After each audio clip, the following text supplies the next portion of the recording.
Mayroon tayong nabalitaan ngayong January lang nangyari. Mayroon kasi yung nabalita na post na mayroong mga sundalo na na-ambush somewhere in Mindanao. Ngayon, ang ano ko dyan, wala namang kasalanan ng mga sundalo.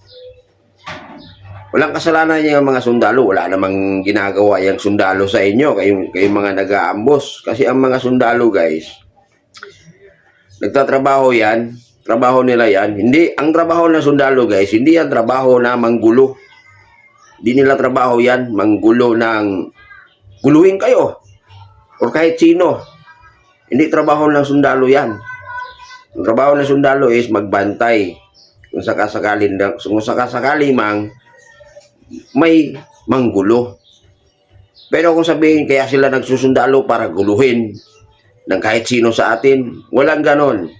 Pero ang mapapayo ko lang din sa mga kasundaluhan, kung ikaw balak gusto mo magsundalo, hindi kaya sundalo ka na, may papayo ko talaga sa inyo is kailangan kumuha kayo ng anting-anting. Mahirap paniwalaan ng anting-anting. Mahirap paniwalaan yan, no? Pero mas lamang ka kung may anting-anting ka bilang isang sundalo. Ang pagkuha mo ng anting-anting, guys, hindi kaya kumuha ka ng anting-anting para makipaghira ka. Hindi ganon. Kumuha ka ng anting para protektahan ka. Protection sa iyong sarili. Iiwas ka sa mga katulad yan, mga ambos-ambos. Mayroon akong mga kilala na may mga anting-anting na napapansin ng kanilang mga kasamahan na sa tuwing kasama ko tong tao na to ay napapansin nila na iniiwas sila sa anumang kapahamakan, no? Sa tulad ng mga ambos-ambos. Ganon yung guys. Ang pagkuha ng anting hindi para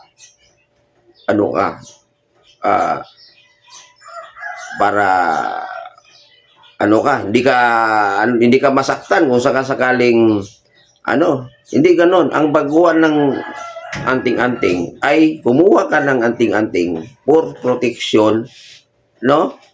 Protection sa iyong trabaho.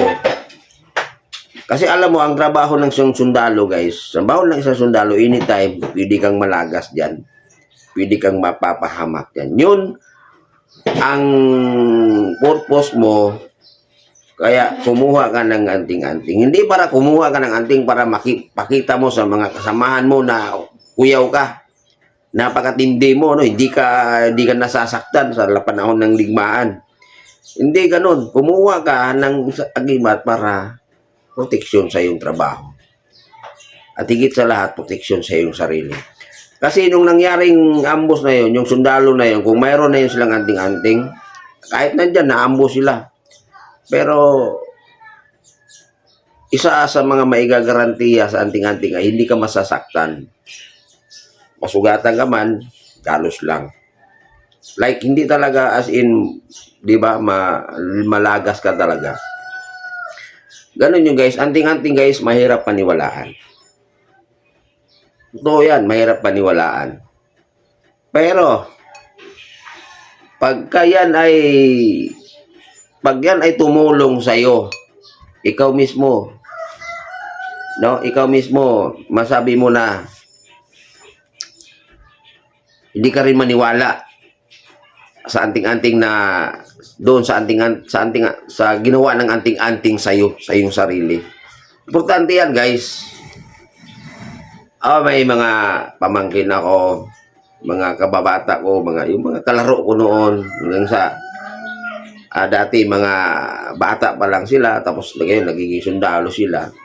Yun lang madalas kong pinapayo sa kanila na wala akong ibang, of course, good, congrats, no, kasi nagiging sundalo ka na.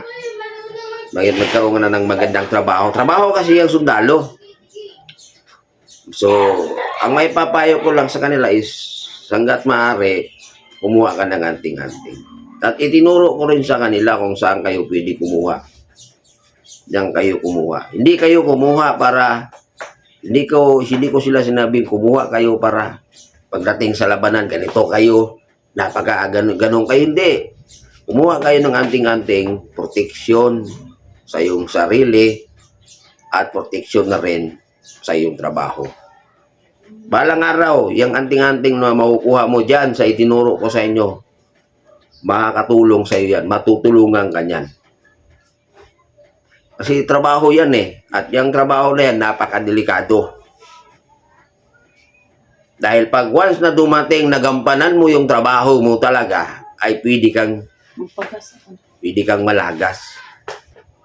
Ganun yun, guys. Ngayon, sa panahon ng nagkaroon kayo ng encounter, ang kalaban mo ay, ang kaharap mo ay may anting-anting din. Tapos ikaw may anting-anting din bilang sundalo. Sino ang lamang sa inyo? Unang-una, guys, mas lamang yung sundalo na may anting-anting kaysa isang nakalaban mo na mayroong anting-anting din. Bakit? Isa sa mga dahilan. Kasi sundalo ka ng gobyerno. At yung nakalaban mo ay kalaban ng gobyerno. Doon pa lang, guys, lamang na lamang ka. Humaba man ang inyong labanan, humaba man ang inyong pag-aaway. No? Kung mayroon mang mabubutasan sa inyong dalawa, dahil pareho kayong may anting-anting, mas mabubutasan yung kalaban mo. Bakit? Kasi kalaban siya ng gobyerno. At ikaw naman ay nasa gobyerno ka. Nakasulat sa Biblia yan. No? Yung regarding sa kung ano yung bilang isang sundalo. Nasa Biblia yan, guys. Di ko lang di ko lang alam kung anong versikulo. Yun, guys. Kaya kung ikaw sundalo ka or nagbabala ka ng sundalo, magsusundalo, or graduate ka ngayon, well, good luck. Ay, good luck. Congrats, no? Dahil sundalo ka na, mayroon ka ng isang stable job. Ang sundalo kasi trabaho yan eh. Mas maigi, guys, kumuha kayo ng anting-anting. Kahit anong relihiyon mo, dahil alam ko may maraming relihiyon na hindi naniniwala sa mga ganyan. Hindi mahalaga yung, guys. Hindi mahalaga yung relihiyon. Ay, hindi ako pwede dyan kasi ganito ang relihiyon ko. Hindi pwede yan. Walang ganun, guys. Kahit sino, pwede kang kumuha. Hindi dahilan ang relihiyon. At huwag mong idadahilan ang relihiyon para hindi ka kumuha ng anting-anting. Ganun yun. Mayroon nga din eh. Hindi siya naniniwala ng anting-anting. Kasi, siya, Iglesia ni Cristo siya. Sundalo siya, guys. Pero dahil yung kanyang asawa naniniwala sa mga anting-anting, pinilit sa kanya. Dalin mo to. Walang mawawala sa'yo. Pag mayroong kanyan, ayaw niya. Kasi nga, Iglesia ni Cristo siya eh. May mga dahilan sila bakit pinagbabawal sa kanila, bakit ayaw ka magkaroon ng ganyan. Mayroon sila mga dahilan. Pero dahil ipinilit talaga ng asawa niya, at maliit na bagay lang naman, magaan lang din sa bulsa, dinala niya. So isang beses pa nagka-encounter sila, niligtas siya sa kanyang anting-anting. Doon, sinabi niya na ganito nangyari sa kanya.